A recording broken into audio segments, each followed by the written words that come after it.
بالكبرياء بالكبرياء بالكبرياء بالكبرياء.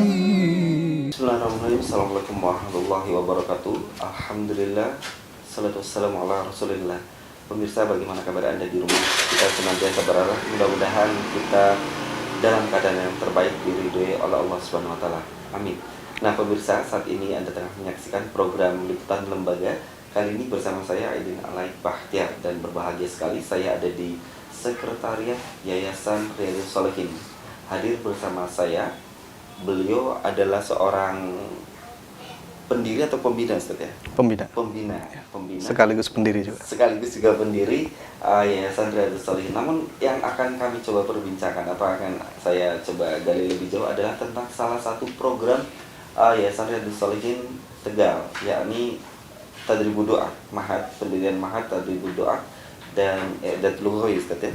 Nah, alhamdulillah. Sebelum saya berbincang lebih jauh, kita sapa terlebih dahulu Ustaz Junaidi. Assalamualaikum Ustaz. Waalaikumsalam warahmatullahi wabarakatuh. Apa kabar hari ini, Ustaz? Alhamdulillah sehat walafiat.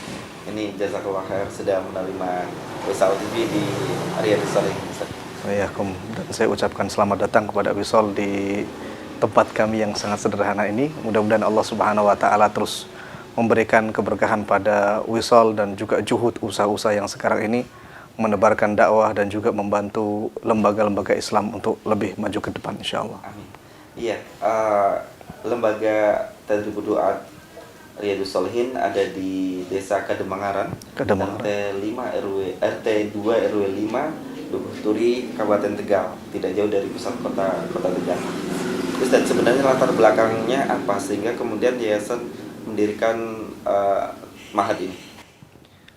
Kalau berbicara latar belakang, hampir semuanya dakwah di mana-mana kita sangat membutuhkan adanya para duat yang mukhlisin, para dai yang ikhlas dalam berdakwah, membina masyarakat untuk memegang agama ini dengan baik sesuai dengan Al-Quran dan Sunnah sebagaimana yang diamalkan oleh para sahabat Nabi SAW. Karena kita tahu semuanya problematika masyarakat kita begitu kompleks dan kewajiban kita juga banyak, termasuk diantaranya adalah berdakwah, membimbing masyarakat ini mengenal Islam itu sendiri, karena banyak kaum muslimin yang tidak paham dengan agamanya. Banyak kaum muslimin yang hanya mengatakan saya ini muslim tapi tidak paham bagaimana sholat yang benar, puasa yang benar, membaca Al-Quran pun jarang sekali di antara mereka yang bisa membacanya dengan baik, dengan tartil sebagaimana yang dilakukan oleh Nabi SAW dan diajarkan kepada para sahabatnya. Maka melalui lembaga yang kecil ini di kota Tegal ini, apalagi sebelumnya belum ada dakwah Ahlus Sunnah yang tersebar, maka kami mencoba untuk memulai dari yang sangat kecil, dari mulai Ma'had I'dad Duat ini yang awalnya kami hanya sekedar menyewa musola, menyewa masjid yang sebenarnya itu juga secara hukum jual beli tidak boleh, akan tapi karena kita tidak memiliki tempat, maka kami menawarkan, mencoba menanyakan kepada salah satu takmir masjid, kemudian kami bayar listriknya, tidak ada bangku, tidak ada apa, ya masih lesehan begitu. Tempatnya tidak jauh dari studio ya ini, dari studio ini. Tapi alhamdulillah berjalan setahun, kemudian kami mulai mencoba beli meja, beli papan tulis. Baru kemudian setahun berikutnya, tahun kedua alhamdulillah ada penawaran dari masyarakat sini untuk menggunakan masjid dan juga lokal-lokal masjid yang sudah berapa lama, berapa tahun kosong tidak dimanfaatkan, dan itu juga alhamdulillah tetangga dari studio Radio Sahabat ini. Sampai sekarang alhamdulillah eksis, ada kegiatan pagi, pembelajaran pagi, dan juga ada kegiatan pembelajaran malam. Yang saya dengar katakanlah ada dua tempat atau kampus nih ya. Ada yang di lingkungan masjid, komplek masjid, dan juga ada di rumah ya, betul Ustaz? Iya, betul.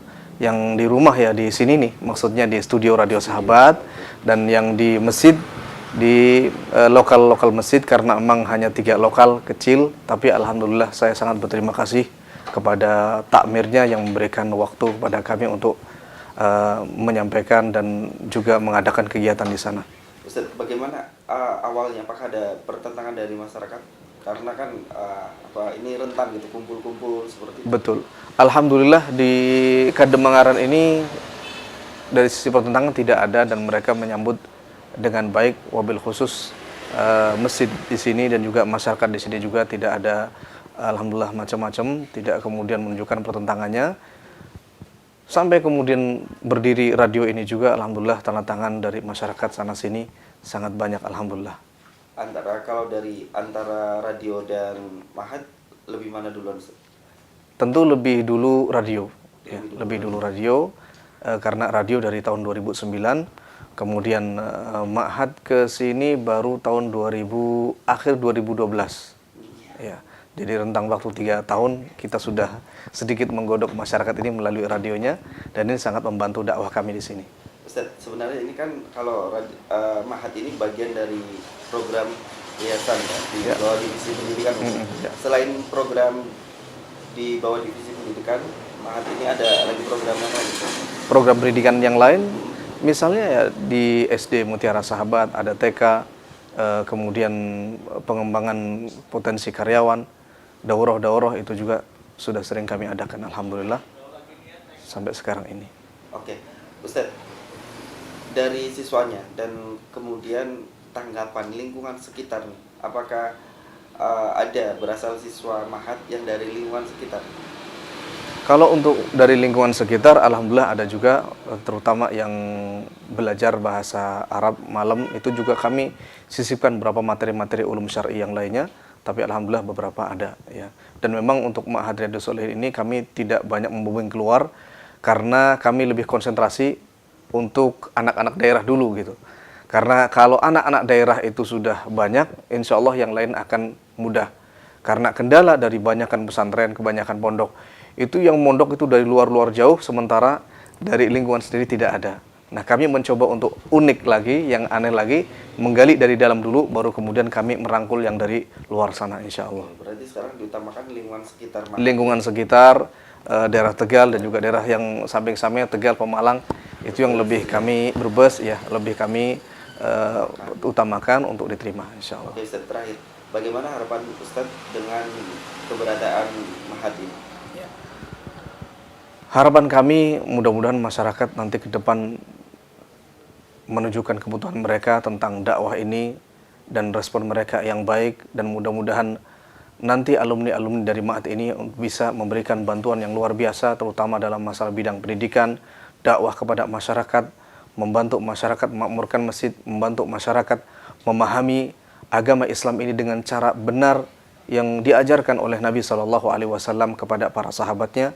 Dan kami berharap mereka tanggap kepada Al-Quran, mereka respon kepada Al-Quran, mereka mau belajar hadis-hadis Nabi SAW, dan mereka jauh dari pemikiran-pemikiran sesat yang sekarang ini banyak berkembang di Indonesia. Baik, iya, jazakallah khair, Ustaz. Wa'alaikum. Pemirsa, insyaallah perbincangan saya berkaitan dengan Ma'had Tadribud Da'wat dan I'dad Lughawi Riyadhus Shalihin di Kota Tegal akan berlanjut tentunya setelah beberapa pesan berikut ini. Jadi jangan kemana-mana, insyaallah kami segera kembali.